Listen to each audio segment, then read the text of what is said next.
What's up, and welcome to Surging Ahead. This is Brett, and today we're going to talk about the CES press conference from GM and mostly concentrate on the Chevy Silverado announcement.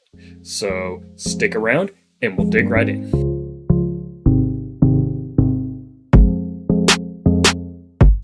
Okay, so before we dive too deep into this, I want to go ahead and just get my personal biases out of the way. I have been very down, I guess you could say, on Legacy Auto and how they have, over the last 10 years, basically let Tesla walk all over them and take what I believe is a commanding lead in the EV space, as well as just software and over-the-air updates, and really making the vehicle something that continues to evolve and get better over time and just push the automotive industry forward. I feel as though Legacy Auto has done nothing and just watched everything go away and Tesla ride it up to become a behemoth, which, as someone who has traditionally been a Tesla fan, has been fine for me. But it is a little sad to have watched Legacy Auto go through this. And even today, I still hold those beliefs a little bit.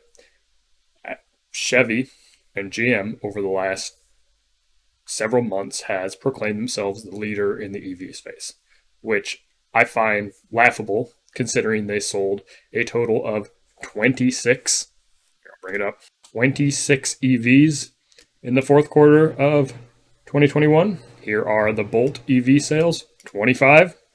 And here is the Hummer EV pickup, 1. 26 EVs in quarter 4 of 2021. I'm sorry, GM, but you are not the leader. Now,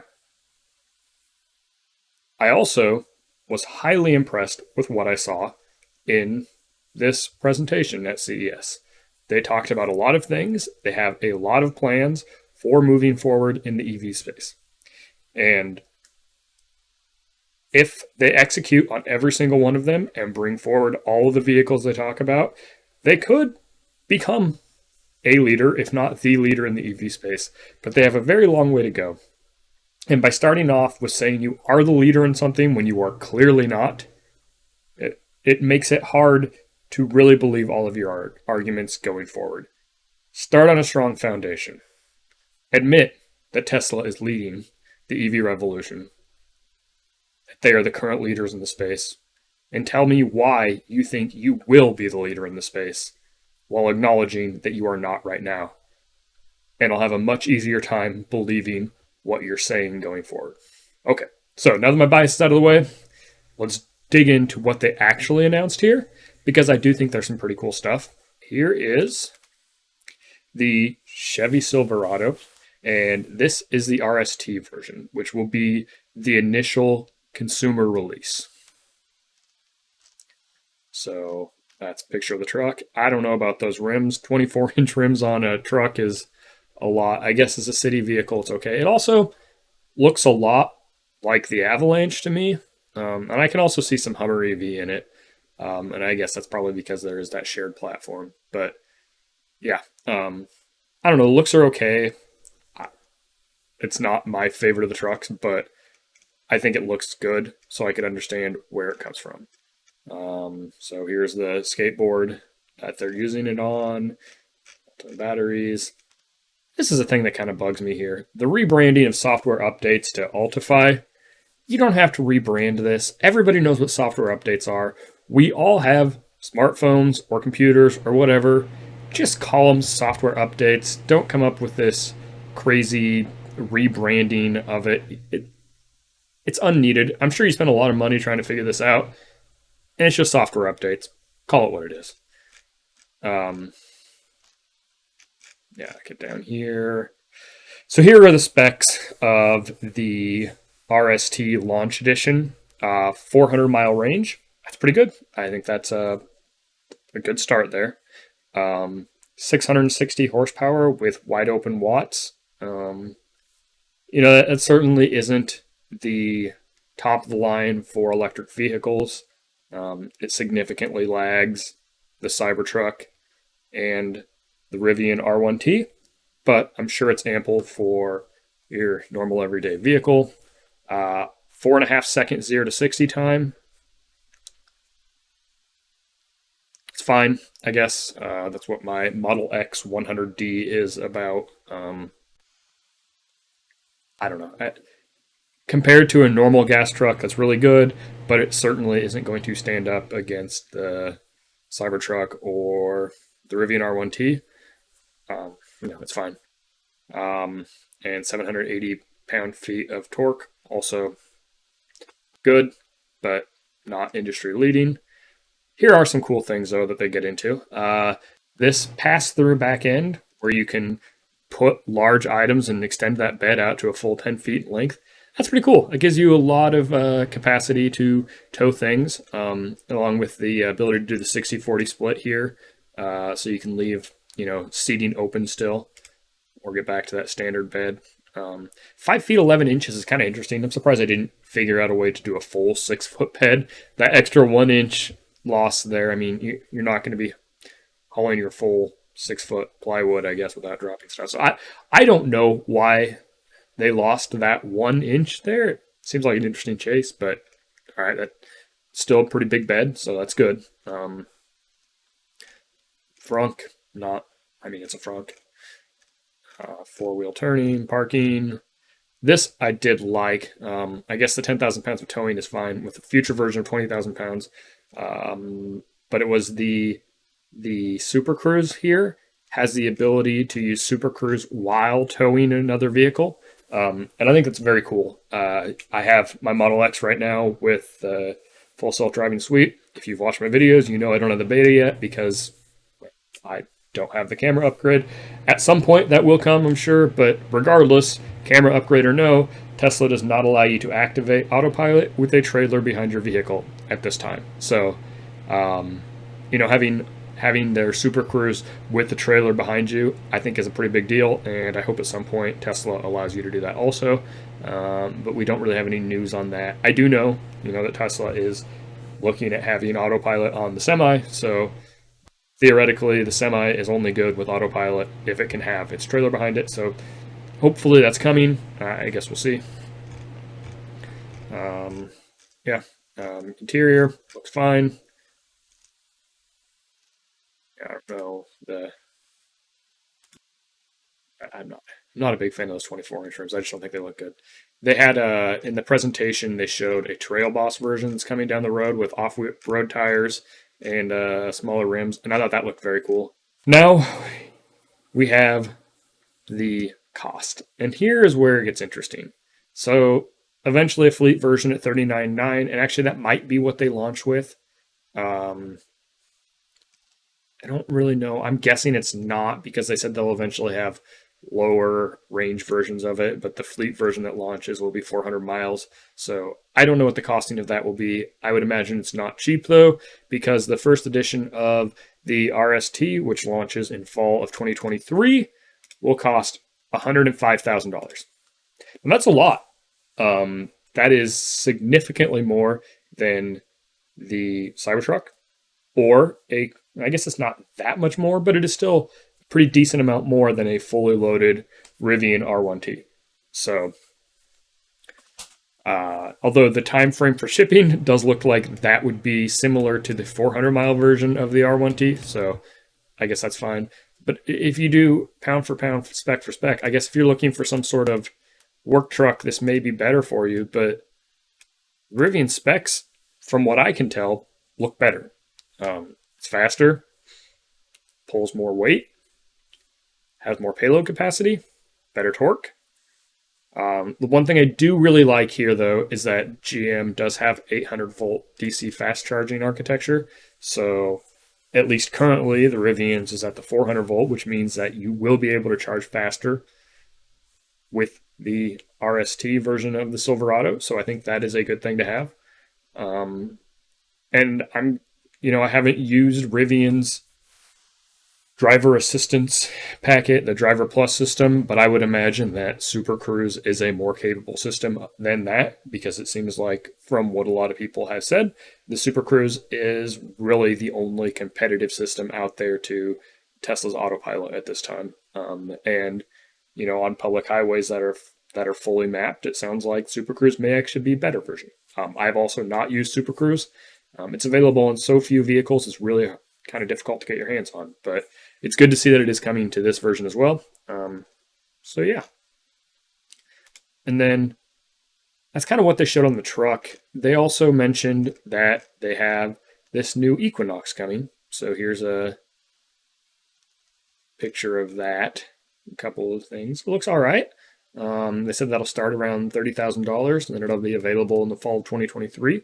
So, Model Y competitor coming here. And then they mentioned or name dropped the Blazer, but really didn't give any information about that. So, yeah, that's what we have there. And then the final announcement that I liked that we saw here is this Ultra Cruise thing, which is their true autonomous. It's basically opening up Super Cruise to city streets and smaller highways and areas that aren't all necessarily pre-mapped in the same way. There's a lot of information here. But system capabilities, I think, is where kind of get the real, gist of what they're looking at here. Yeah, so Ultra Cruise is powered by a 5 nanometer scalable computer architecture, future-proofed through the Ultify software platform, future-proofed with over-the-air updates. Ultra Cruise can add features, functions, and services over time through 3 over-the-air updates. So here's what we have for the new automated suite. Provide users with information based on their experience with the system through an all-new dynamic display. React to permanent traffic control devices. So that's interesting. If someone's holding up a stop sign, like at a road construction or something like that, does that mean it's just going to blow through that? It has to be fully mapped to recognize it.